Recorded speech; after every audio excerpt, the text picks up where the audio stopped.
My Lords, our first business this afternoon is consideration of the Commons' reason to the Pensions Bill.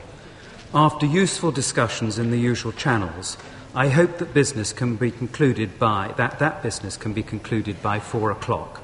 If not, I will at that point move that the House do adjourn until 5 o'clock to enable members of this House with tickets to attend the address by the President of Ireland in the Royal Gallery. If we do manage to finish the Pensions Bill before 4 o'clock, we will return at 5 o'clock for the third reading of the Water Bill. Consideration of Commons' reason on the Pensions Bill. Lord Freud.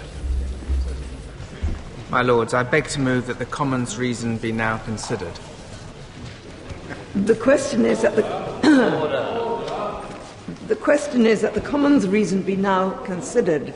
As many as are of that opinion will say content. The contrary not content. The contents have it. Amendment 1, Lord Freud. I beg to move that this House do not insist on its Amendment 1, to which the Commons have disagreed for their reason numbered 1A. My Lords, this amendment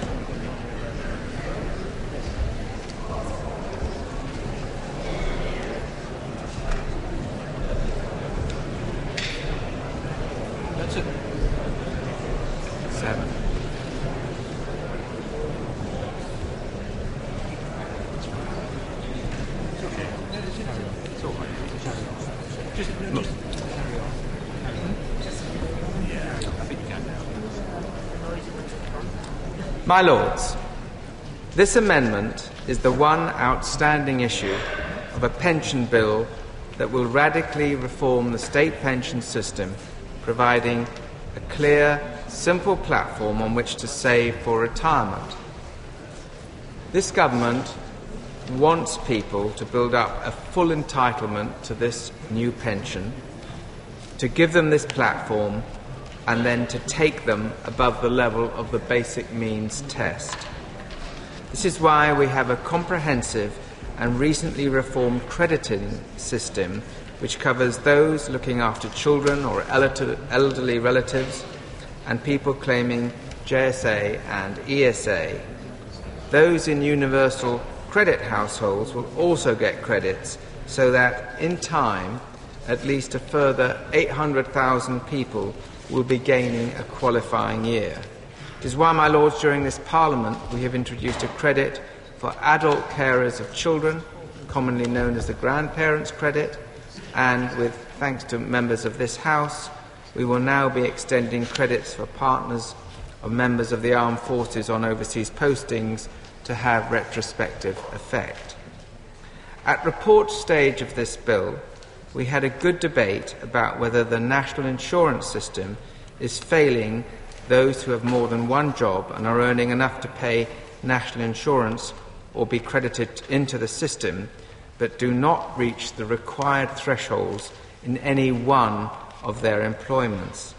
This is an area that the noble Baroness Lady Hollis has been campaigning on for some time, and I pay tribute to her tenacity. It is clear to us that people are in this situation. Our own evidence suggests that around 50,000 people in 2012-13 had more than one job, with combined earnings above the lower earnings limit, and yet did not get a qualifying year for the purposes of the state pension. What is less clear is whether this will affect their state pension. The system allows people to have gaps in their record over their working lives. For those with a typical working life, they might be able to have gaps for 10 or 15 years and still get the 35 qualifying years they need for a full single-tier state pension.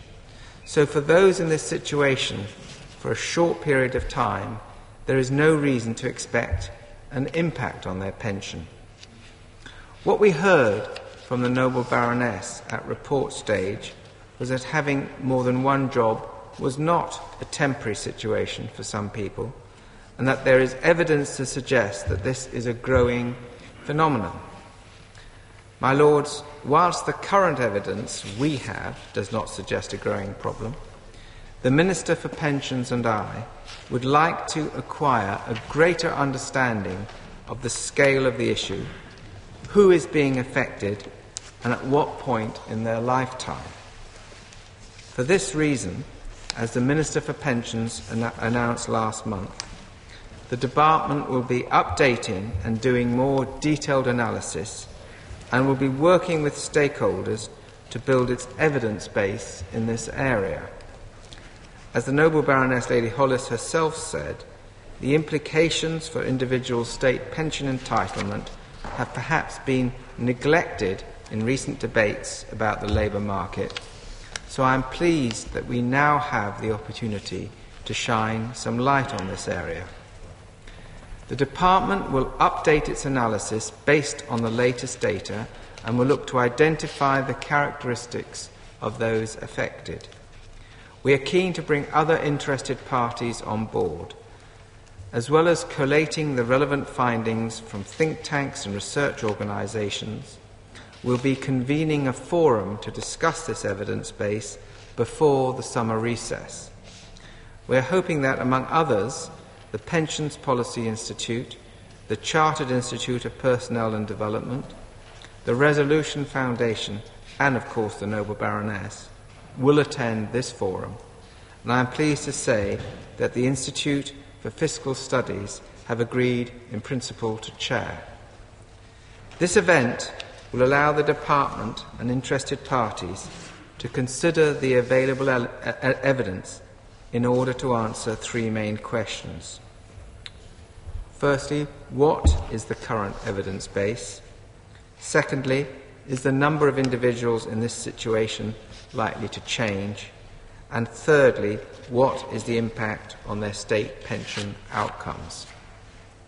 My Lords, I believe that this work will get us to a place where we will understand whether there is a problem, and if there is an issue, it will provide some pointers as to how it might be addressed. Turning briefly to why this government does not believe that we should insert a power in this bill ahead of the conclusion of this work, put simply, my Lords, the answer is we already have the powers we need.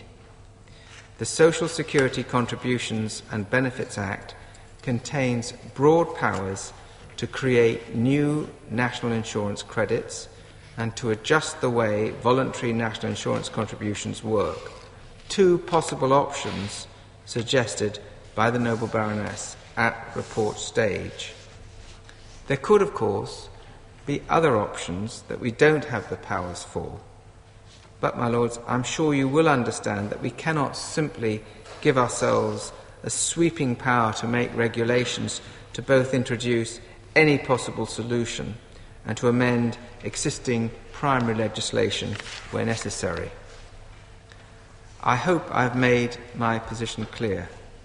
I again thank the Noble Baroness for her work on this issue. She has highlighted the need for us to dig deeper, and that is what we shall do. Building the evidence base will give us a clearer sense of whether people working in multiple jobs are at risk of losing out on a state pension and who these people are.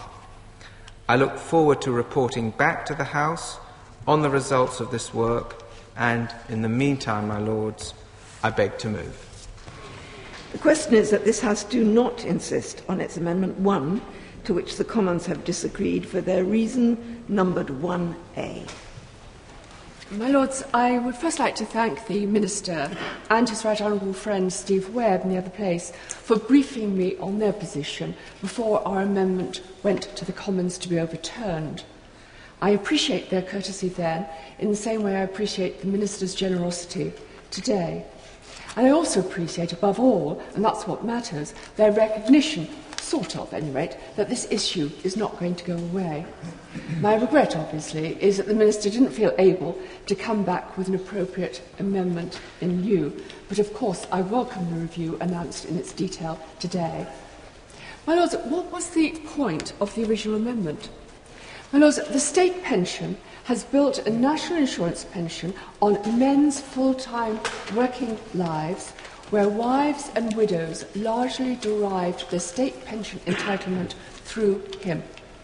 But as family structures have changed, as motherhood has become divorced from marriage, as disabled people have lived into retirement, mothers join the labour force, as grandparents in their 50s have become carers of even more frail parents in their 80s, so government over the years has credited those in unwaged work, mainly women, into the NI system. And your lordships in this House, many of you here today, have helped enormously to make all of that possible. But though the state pension has responded flexibly and appropriately to the changes in our demography, it has failed, in my view, to respond flexibly and appropriately to similarly profound changes in the labour market. The growth in self-employment, part-time work, agency work, zero-hour contracts, the 24/7 working world, the fact that nearly 40% of all people in the labour force no longer work a standard labour contract, on which our pensions are still largely based. 40%. We have, alongside with the US, probably the most flexible and deregulated labour market in the developed world, for good and for bad. But our pension structures have not caught up. So along with insecurity, uncertain income, hours, sick pay, holiday pay, childcare needs, the dark side of the flexible labour market, but almost always overlooked, is for some the lack of pension entitlement. And we who benefit from that labour market, including myself, should ensure appropriate safety nets are in place. After all, if you're unemployed and on JSA, you are in the national insurance system and build a pension. If you're on disability benefit, you are in NI. If you're a carer of children or frail elderly, you are in NI. If in future you're self-employed, you are in NI. If you work 20 hours a week at minimum wage in a single job, you're in NI and you build a pension. Good. But if you're in non-standard work patterns, if you work 30 hours a week at minimum wage, but 2 times 15-hour jobs or 3 times 12-hour jobs, you are excluded from national insurance. And if your earnings fluctuate across the year, when you can be sent home 10 minutes before the beginning of your shift starting, you may not even know whether at year's end you have crossed the LEL line and built your pension. So, my lords, if you strive to come off JSA, as we would wish, by patching together mini jobs, which may be all that's available, with all of the effort, travel costs and risk that requires, you may get punished for it by losing the state pension you have got by simply staying on JSA. That's perverse. We're punishing people for doing what's right, what they're taking risks to do what's right, and that must be wrong in public policy.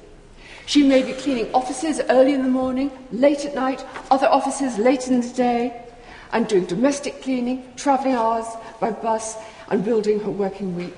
She may be working in a department store Thursday evening late and all day Saturday, alongside work in the laundrette during the week.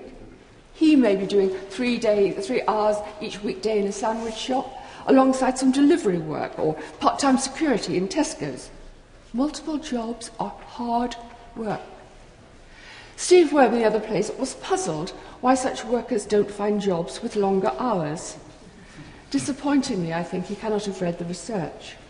Students and pensioners may want those limited hours, but nearly half of the workers surveyed by the Mass Observation Survey wanted longer hours and couldn't get them. Sometimes because employers, I'm afraid, want to dodge paying NI. So such workers need a second or even a third job, mini-job, to make ends meet. So they work 30 hours, 40 hours a week, but fractured between several jobs. They may earn 11 or 12,000 a year. They may pay tax. And we're quite happy, my lords, to amalgamate their earnings for tax, through which they contribute to other people's pensions, but we refuse to allow them to do it for NI, which would build their own state pension. My lords, this is so wrong. We don't know precisely how many people are in this situation, but my own best estimate, and it is only that, is some 250,000 people and growing. The obstacles of the decade we've been arguing it have been basically two. It's fiddly getting fractions of an employer's contribution from different companies, and the assumptions, which I know the Minister doesn't share, and I'm sure his right honourable friend doesn't share, that those with a couple of part-time jobs are mostly older women who can rely on their husbands instead. They're working for pin money, it's short term, and they don't matter. Well, my lords, they do. The changing world of work has made this a real issue. And real-time information allows HMRC to track them. That's now straightforward. The new state pension, and I'm so pleased about this, brings 4 million self-employed people into national insurance without an employer's contribution. So that's not necessary. And in any case, there are millions of people out there, unemployed, on benefit, earning above the LEL of 5,700, but below the point at which they pay NI at 7.5, who are credited into NI for free. Yet because someone earning 12k is earning it from £4,000 jobs, they're outlawed. They get nothing. We should be supporting their work effort, applauding their efforts to patch together a wage under difficult circumstances, not undermining it. Nor is this some short-lived rite of passage. What little survey material we have suggests that 40% of people in zero-hour contracts have been with the same employer for 5 years or more, 20% for 10 years or more, to the detriment, perhaps, of their future state pension. We know, for example, that many low-paid people cycle between employment, self-employment and no employment. But we don't fail to support the self-employed because their self-employment may last only a few years, and theoretically there's time to build a full NI record.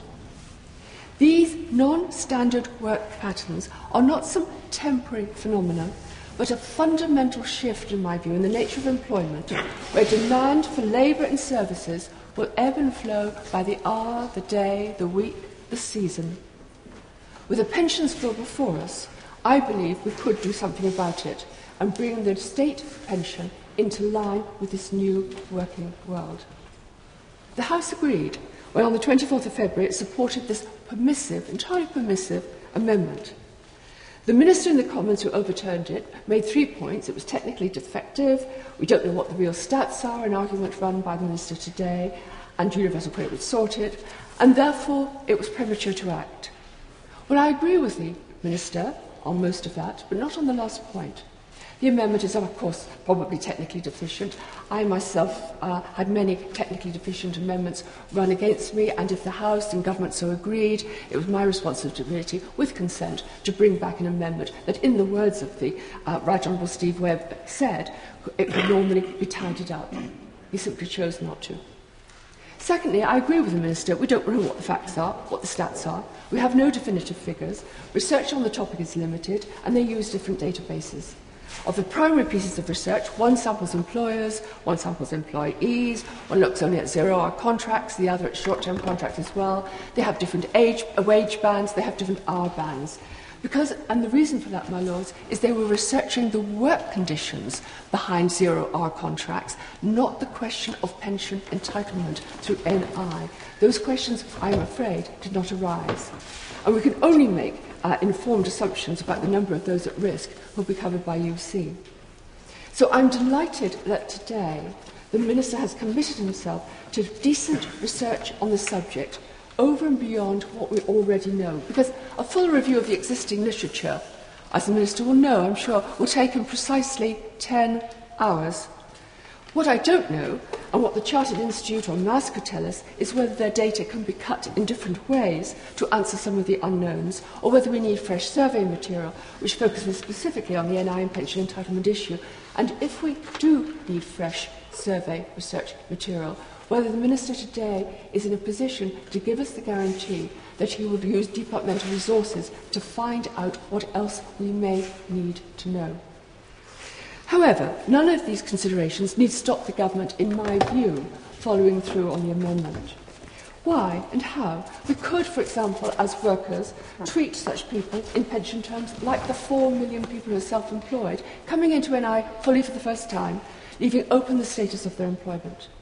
Or we could encourage voluntary NICs but except that she won't know until retirement how many years she's missed, and by then Vol Nixon rules don't allow her to make good her missing years of 25 years early. Aren't we clever? We could treat her like those on JSA, that by working more than 20 or 30 hours a week, she was indeed meeting work conditionality and was credited in. We could reconsider the LEL, lowering it perhaps, as Steve Webb suggested, to bring in more mini-jobs, or as the IFS has proposed, raise the primary threshold, perhaps to the tax threshold with which it was previously bracketed. But that does come at a cost. We need departmental resources to determine how best to proceed, but it's not, my lords, rocket science. We could do it quite easily with political will, and we need to do it because the new state pension, and this is what's also different, is financially more generous, but it has scrapped the married woman's pension. It has scrapped the widow's deprived pension. My lords, the widow or the wife can have absolutely nothing. UC, universal credit, is a household test, and his income may float them off it. So she would therefore get, if she were on too many jobs, which took her above the LEL, but she wasn't allowed to bring them together, she could fail to get a pension through her own work, she could fail to get a pension through her husband's national insurance, she would fail to get a pension through UC. And unless we tackle this issue, she will get no pension at all for those years in which she's running together mini-jobs. No pension at all. State pension, my lord, none. One final point. Of course, I welcome the review, and I'm delighted the Minister spelled it out today. But we're making perhaps heavy weather of it for what might require quite modest change, say, in crediting rules.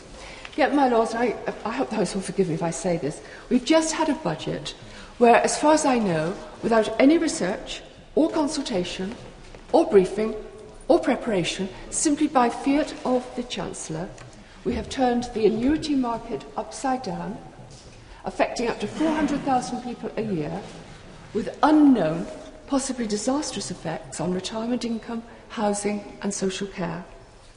Why we bothered, my lords, why this House bothered with the private sector parts of the pensions bill, I really don't know. We all wasted countless hours, including the Minister, and I don't in the least accuse him of bad faith on this. He may well have been in the position, I do not know, that the rest of us were. But we certainly had, my lords, enough departmental time to have this issue sorted. But nonetheless, I do welcome the review, and I welcome the Minister's generosity in moving it today. My lords, I wonder if I might briefly intervene. I must say to my noble friend that the noble Baroness makes a devastating case in favour of those people who take advantage of flexible labour markets.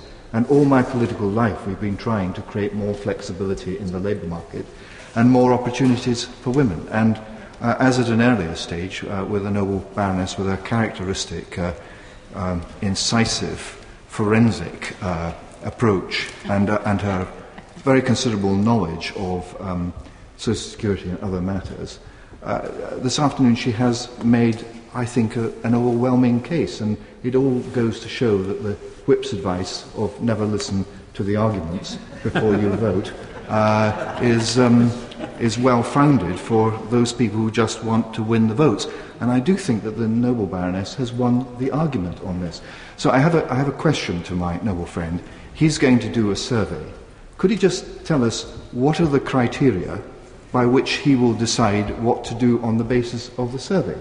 Is this a numbers game? Does it depend on a certain number of people being affected by it? And if it does, what is the number? Because to my mind, if it's one, that seems to be one too many.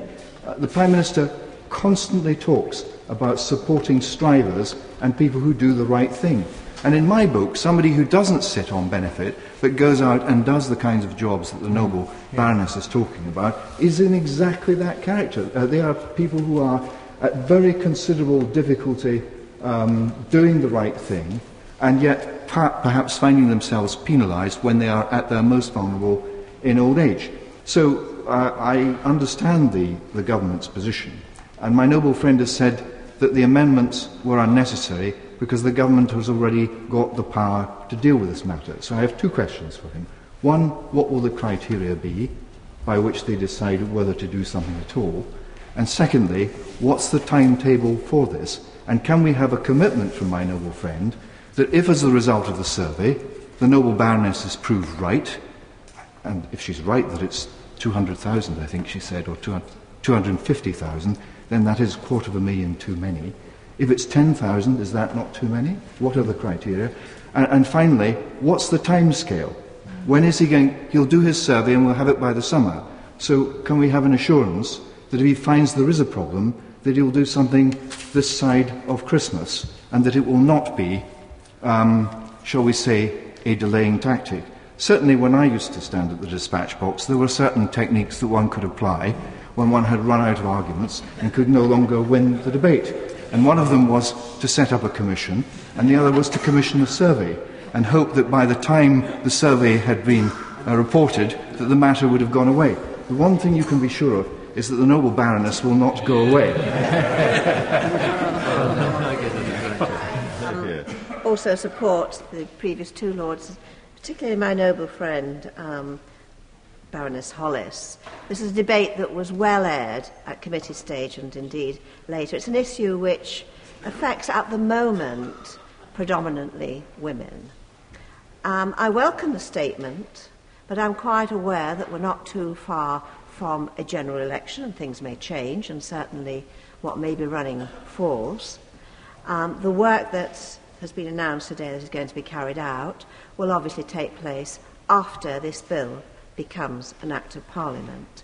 And so I would ask the noble Lord the Minister, what assurances, specific statements and assurances can he give me to disabuse me of the idea that the feeling that this is really being kicked into the long grass because it's rather inconvenient? A short intervention also, my lords. I'm slightly confused by the remarks of my noble friend Lord Forsyth in front, because he refers to a survey. I could have sworn I picked up when my noble friend was talking about that he was talking about a review, and there is a slight difference, in fact there's more than this, slight difference between a survey and a review, because a review means you look at the evidence, and you review the evidence, and you take action as a result of it. Now, the key question, of course, is whether, and I note the words my noble friend used, that the matter will be addressed. Can we have, as a House, an assurance that any review which turns up evidence that this is a matter which affects numbers of people, that there will be action taken in order to address them? Because that's, I think, the difference between a survey and a review, that the review implies action at the end of it. I also wonder if my noble friend could reassure me that this review will look at the difference between zero-hours contracts, upon which there's been an enormous amount of emphasis as being at the heart of the problem.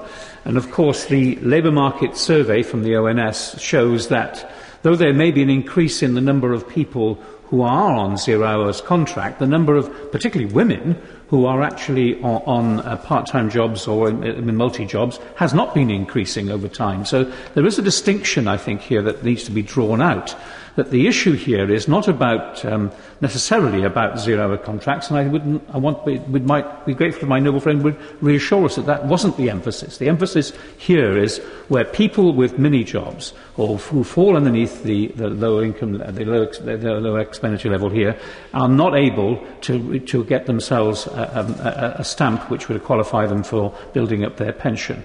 And could my noble friend also tell me whether or not the number of years that the new pension requires, 35 years, will the review be taking into account a lifetime's work? Because clearly, if you've earned your up to the limit, or you've got your 35 years, then clearly whatever you do on top of that is not going to make a difference to that £149 or so that we're expecting to be the figure for the new single state pension. Though it will have effects, obviously, elsewhere in people's personal economic portrayal.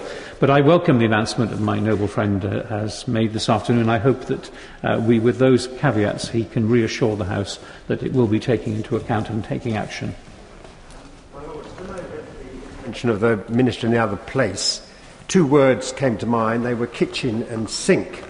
Indeed, the Minister claimed that there were 17 logical flaws in the case which the Lords had put forward. But it wasn't clear to me which were really objections of substance and which were make-weight arguments. Was the problem that there weren't really very many people in this category? Was it a problem that was going to be solved by universal credit?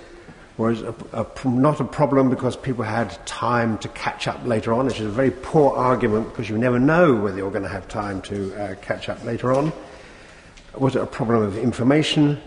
Was it a problem where fixing it would create other problems? And then there was arguments about drafting. For good measure, there were also some bad statistics thrown in referring to average people, numbers of people on average hours and average earnings, when you really need to look at the median if you're trying to calculate the numbers. However, I welcome the statement from the Minister today, where he appears to have conceded that there is an issue to address. As a matter of principle, I think it is just not acceptable that someone earning £120 a week on one job gets credit, but someone earning 2 times £60 a week does not. I think we have a duty to address that problem if it turns out that any significant numbers of people are in that category. I welcome the serious review. Like others, I hope there will be some urgency to it.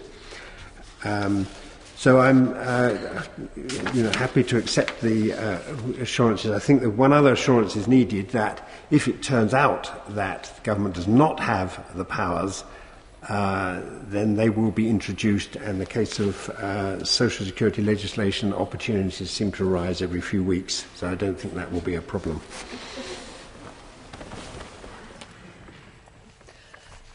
My Lords, as the opposition winder, I've rarely felt more redundant. I think if the Minister had seen the nodding of heads going on from all benches, including behind him, I think he might begin to think that having accepted the amendment might have been the easier path in the long run. But, my Lords, I confess I was quite disappointed to find the amendment returning to this House. It had a number of things to commend it. First, it identified a problem which clearly needed attention. And I think if there were any doubt, my noble friend Baroness Hollis has cleared up any doubts today. The case is compelling. When we debated this amendment at report, Minister seemed sceptical that there was a problem at all. But since then, we have had some new figures out from the Office of National Statistics specifically on the prevalence of 0 hours contracts. Now, at report, we had the figure that was being used was 183,000 in 2010. The new report from the ONS, based on the labour force survey, shows there are now 583,000 people currently employed on 0 hours contracts. Now, my Lords, I fully accept that, of course, some of those people will be earning enough to bring them into the system. But the point made by the noble Lord Turnbull about the use of average figures when this was debated in the other place is very, very well made. If some people are earning very high salaries, for example, as IT contractors, then a mean figure is never going to be any help at all in working out the impact of this. But, my Lords, in addition to those on 0 hours contracts is the broader issue, which is of those doing more than one mini job, as described by my noble friend so effectively. And there has been concern expressed across the House throughout the passage of this bill of the asymmetry of the system, crediting in those who earn all of that money in one job, or those who are unemployed, or those who are unemployed unpaid carers, but not crediting in people working hard in more than one job. My Lords, the other thing the amendment had to commend it was that it was wholly permissive. It simply enabled the government to take action if and when it was ready, but mandated it to do nothing. And also the amendment had no financial implications, and I was surprised as well as disappointed to see financial privilege being cited for such a permissive amendment, my Lords. I really find that incomprehensible, frankly. But, my Lords, the government still seemed unpersuaded, and ministers both in the other place and here have posted a series of objections to the amendment. Some are minor, such as complaints about the drafting, but as my noble friend Baroness Hollis pointed out, they could have been easily resolved by the government bringing forward its own variously worded amendment at third reading. So we have to assume the problem is bigger than that. And when we sweep away some of the flannel in the debate in the other place, the options, I think, are these. Either they don't believe there is a problem, or they believe there's a problem but they don't know the scale, or there is a problem but universal credit will solve it, or there is a problem but the government doesn't know how best they want to address it. Now, in both debates in another place and indeed today, we've had smatterings of all of these. But the government seems unpersuaded that there is a problem, or at least not of a size to merit intervention to tackle it. So they want to do research. Lots of really, really thorough and careful research. Now, my lords, I'm a great believer in research, but I do want to understand what it is the government thinks it could learn that would make a difference to the decisions it would take. Because, my lords, as my noble friend Lady Dean has pointed out, there are many people in this House, we may not be biologists, my lords, but we can spot long grass when we see it, and frankly, I can smell it from here. My lords, as for the universal credit defence, well, my noble friend Baroness Hollis has taken that apart at different stages of the bill. Now, the Minister has said again today that 800,000 people will be credited in as a result of universal credit. But, my lords, the new pension system is due to come in under 2 years. And I'm personally not willing to bet the House that universal credit will be fully rolled out by the time it does. But even if it is, that leaves out all kinds of people. Single people on very modest incomes will not be covered by universal credit. A married woman who could be affected by this problem could find that her husband's earnings float her off universal credit, but she can no longer, as a result of this bill, get a pension based on his contributions. So, in fact, she's cut out both ways. But, my lords, finally, it may be that the government is eventually persuaded there's a problem, but it wants to address it in a different way from that favoured by my noble friend Lady Hollis. Well, of course, the amendment did allow it to do it. But again, the government could have brought back its own amendment had that been what it wants to do. But, my lords, I think this must leave the House nervous, and that the government isn't really supportive in the way that it sounds at the outset, however warm its words of welcome. So I think the Minister has a job to do in his winding to reassure people on all sides of the House. Firstly, does the government accept there is a problem which needs addressing? And secondly, and this was the killer question posed by the noble Lord Forsyth, is the government satisfied for any worker to be excluded from the new single-tier pension just because his or her hours are spread across more than one employer? So is it a question of principle? Is it a question of scale? If so, what is the magic number? Thirdly, if they do accept there's a problem, can they confirm the point raised by the noble Lord German, that if they discover there is a problem, they are committed to taking action to address it? So the only outstanding question, therefore, is how best to do that. And finally, the question asked by many noble lords is about the timescale and the process. If the forum is to be held by the summer, when can the House expect a report back? And what form will the action take? If, as my noble friend Lady Hollis pointed out, since, even though this bill has not yet completed its passage through the House, the entire pension system apparently is to be revolutionised still further, if that means further primary legislation, is the government intending to take advantage of that legislation to enact whatever decisions it takes as a result of this review? And if not, then, my lords, then what other mechanisms will it choose, and how will the Minister report back to the House?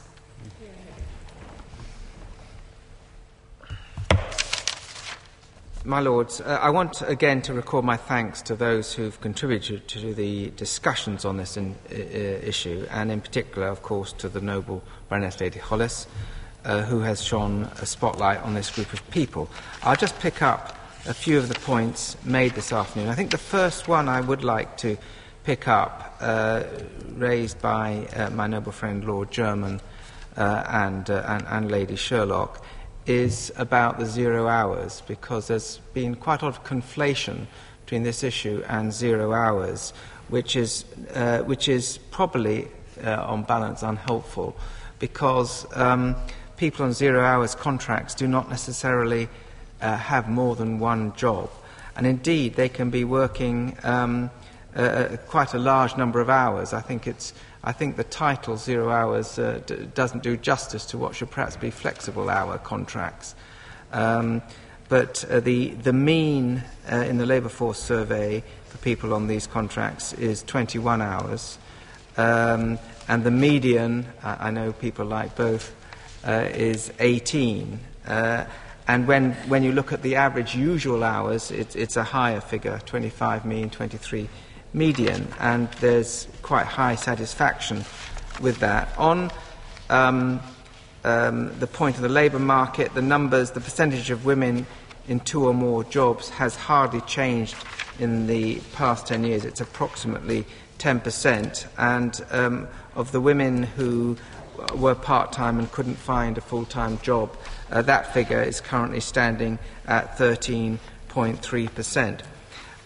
The question that raised by the Noble Lady Hollis on what kind of commitment is there around the forum, we don't want to prejudge the outcome of the forum, but we will.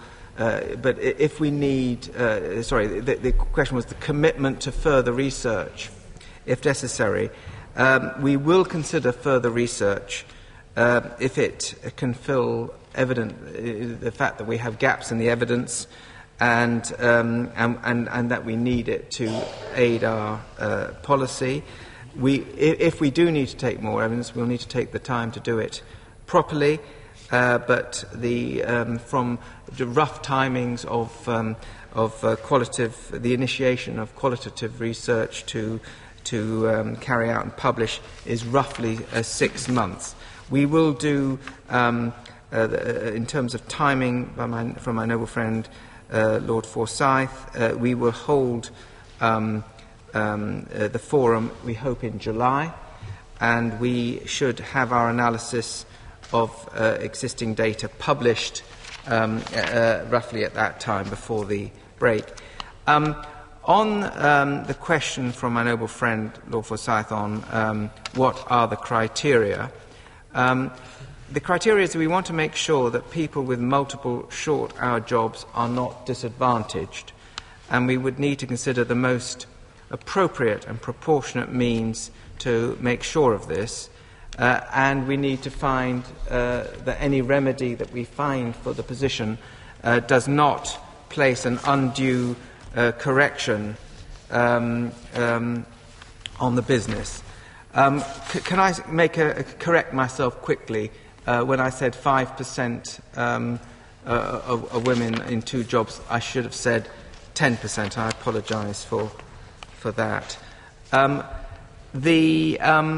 So let me go back to the criteria and pick up whether we would have the answers to all this side of Christmas, and questions from the noble Lady Dean on long grass. She was rather rude about long grass. I do think we are taking this issue seriously. We are making the most enormous number of changes in this department. We are rebuilding the welfare system. We are rebuilding the pension system. We clearly want to make sure that we incentivise work, flexible work. I don't think you see before you a minister or a department which is shy of taking action where it is required. And I think that is the best assurance about lawn mowers that I can give. I'm most grateful to my noble friend. I shall read his words carefully in Hansard, but it sounded to me like a commitment that he would address this problem one way or the other. Was that what he was saying? What I was saying is that we have now got a base on which to look at this problem, see what it is, and on that basis decide how to deal with it. How to deal with it.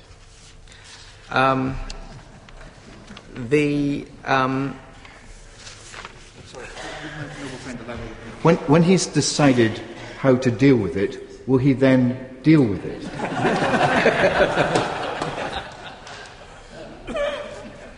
I would be pretty surprised if when one had reached a decision on how to deal with something, that one didn't get on with trying to deal with that.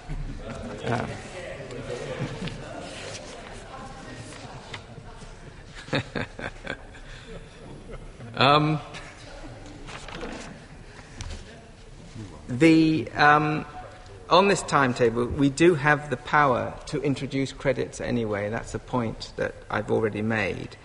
But it would take time working with HMRC to get it right.